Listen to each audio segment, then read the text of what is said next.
J'ai fait n'importe quoi. J'avais une semaine pour participer au concours de logo de Balo. On n'est pas à l'abri de faire des trucs horribles. J'étais motivé, j'étais préparé, et puis...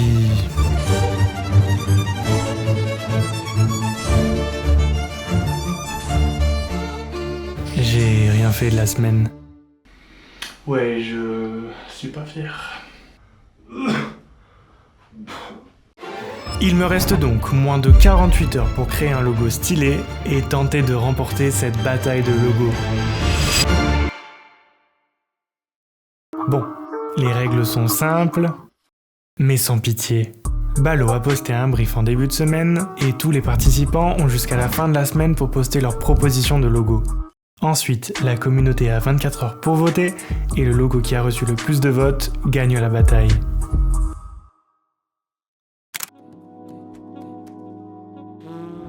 Ok, la première chose à faire, c'est de découvrir le thème de la bataille. L'Akin est un club de loto qui souhaite se moderniser afin d'attirer de nouveaux joueurs, toutes générations confondues. Elle souhaite un nouveau logo qui saura trouver l'équilibre entre héritage du loto et approche contemporaine en transmettant convivialité, partage et plaisir du jeu. Le logo devrait être chaleureux, ludique et actuel, tout en restant lisible et adaptable à des supports numériques comme physiques.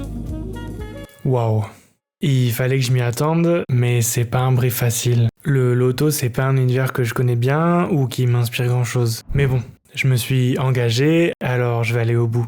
Et parfois, c'est avec les plus grandes contraintes qu'on arrive aux meilleurs résultats. Bon, pas de panique, le timing est très serré, l'heure tourne, alors il faut que j'utilise mon temps intelligemment. Pour poser mes premières idées et trouver des pistes de concepts à explorer, je commence par faire une recherche sur ce qui se fait déjà graphiquement autour du loto. Ça va me permettre de comprendre les codes de ce domaine et éviter de créer un design qui a déjà été fait. Mais je me rends très vite compte que ça va être plus compliqué que prévu. Tous les logos sont vieillots ou très classiques et comme notre club veut se moderniser, je vais pas pouvoir en tirer grand chose.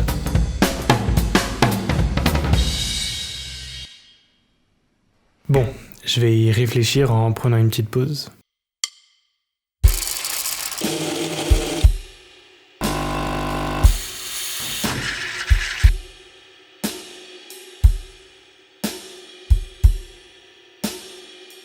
Je crois que ça m'a aidé à prendre du recul. Le loto, c'est avant tout un jeu de chance. C'est ça qui le rend captivant. Et je crois que c'est sur cette idée que j'ai envie de me baser pour créer mon logo et le rendre intéressant. Et quel meilleur symbole pour représenter la chance qu'un trèfle à 4 feuilles. Va falloir faire gaffe que ce soit pas trop cliché quand même, hein. Oh, ça va le rabat-joie là. Dans mes recherches, je suis aussi tombé sur ce design de la lettre Q. J'aime bien la forme ludique qu'elle a et elle me fait penser à la trajectoire que pourrait avoir une balle dans un boulier. Ok, j'ai mon concept. Un logo qui représente la chance du loto avec un twist moderne pour redynamiser son image vieillissante. Bon, et je crois qu'on est d'accord qu'il est temps de passer à du concret.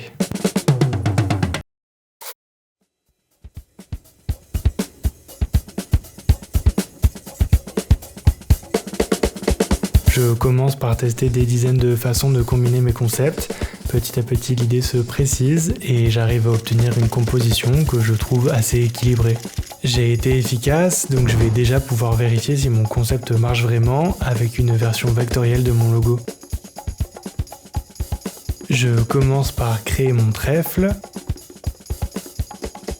Je découpe une ouverture pour y intégrer ma boucle et je dessine plusieurs variations pour avoir le résultat le plus harmonieux et le plus lisible possible. Au final, je suis content de mon logo et le concept fonctionne plutôt bien. Ok, maintenant je vais m'occuper de trouver une police pour compléter mon icône en écrivant L'Akin. Dans l'idéal, j'aimerais trouver une police qui reprenne les formes du logo pour créer une identité vraiment cohérente. Et parmi toutes les typos que j'ai accumulées dans ma bibliothèque, il y en a une qui m'a tout de suite sauté aux yeux. Elle coche toutes les cases, moderne, linéaire, mais surtout chaque lettre a une variation plus stylisée avec une boucle comme mon logo. J'utilise donc ces variations pour ajouter de la personnalité à mon logo tout en faisant attention à conserver sa lisibilité. Oh, c'est parfait. Pour finir, je personnalise la lettre Q parce que je trouve que sa finition très brute ne correspond pas à la convivialité recherchée pour ce projet. Il commence à être tard, mais ça me donne une dernière idée. Pour que tout mon design soit vraiment cohérent, je modifie la boucle du logo pour que sa forme corresponde à celle de la typographie. C'est le genre de petit détail qui se remarque pas directement, mais qui fait qu'un design est agréable à l'œil. Je suis content, j'ai bien avancé aujourd'hui. Par contre, il me reste que la journée de demain pour peaufiner le logo, mettre de la couleur, faire une belle présentation, et puis publier sur le Discord de Ballot. Bon, il me reste moins de 24 heures pour finaliser le logo et publier une belle présentation. Ce matin, je réfléchissais et je me suis rendu compte que j'ai passé tellement de temps sur le logo hier que je sais plus si je le trouve vraiment bien ou non. Dans les projets où tout doit aller très vite comme celui-là, c'est souvent le piège, on n'a pas le temps de prendre du recul et d'être vraiment sûr que notre design fonctionne. Donc plutôt que de tourner en rond tout seul, j'ai décidé de faire ce que je fais trop rarement, demander de l'aide. Hello. Léa est aussi designeuse et elle a une chaîne YouTube où elle redesign des univers hyper marqués. On va redesigner la cassette VHS de Shining. On va imaginer le design d'une compilation des plus grands titres d'ACDC. Let's go, je vais faire une affiche de catch avec les codes que j'ai découverts à New York. Merci de m'aider en tout cas. Pas de problème. Autant dire qu'elle sait prendre du recul sur un design. Alors, déjà le logo il est très cool avec le trèfle là, c'est vraiment bien. Et du coup, je dirais que ça pourrait être bien que t'aies peut-être le début de tes lettres qui soit un peu arrondi, toutes celles qui soient un peu travaillées comme ça, vu que t'as ton Q qui commence avec une boucle. D'ailleurs, même ton trèfle, il y a une boucle et ça finit avec quelque chose de droit. Donc peut-être que ton A et ton N pourraient avoir cette boucle à un moment donné, non? Du coup, t'avais déjà réfléchi à quelque chose pour les couleurs? Les couleurs, pour le moment, je me suis pas attaqué du tout. Je pensais à faire un truc assez chaleureux et avec des couleurs assez vives, mais sans faire un truc trop moderne parce que dans le brief il faut quand même que ça parle à toutes les générations. Ouais, ça peut être bien, genre des couleurs du jaune, du orange, un truc un peu peps quoi. Ouais, je vais tester des choses et puis au pire je t'enverrai et puis tu me feras des feedbacks. Avec grand plaisir, faisons ça. Trop bien. Ça m'a fait plaisir de t'aider en tout cas, j'espère que ça rendra bien comme tu es en tête. Purée, t'as deux jours pour faire ça donc bon courage. Bon, grâce à Léa, je suis rassuré et plutôt confiant pour la fin du challenge. D'ailleurs, il faut que je me dépêche parce que l'heure tourne et j'ai bientôt plus de temps.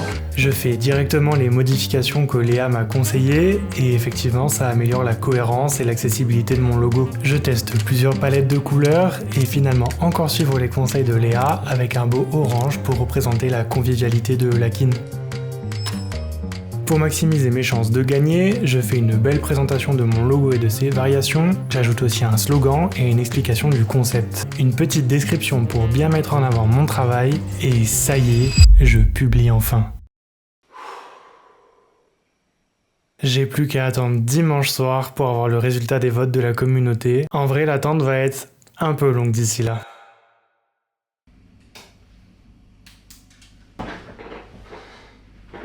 Ça y est, les résultats du concours viennent de tomber et je crois qu'il me reste plus qu'à vous présenter les 3 gagnants pour savoir si j'ai au moins réussi à avoir une place sur le podium. En 3e place, on a le logo de Rect avec une petite inspiration années 60 que j'aime bien et qui a obtenu 27 votes. À la 2e place, on retrouve cette mascotte très mimi qui a été proposée par Jade et qui a récolté 35 votes. Et enfin, à la 1re place... Oui, ma proposition a finalement remporté cette bataille de logo avec seulement 2 petits votes d'écart. Je suis trop content. Et si tu aimes les challenges de design, je te conseille cette vidéo où j'ai affronté un autre designer sur 3 challenges de design aussi drôles qu'impitoyables.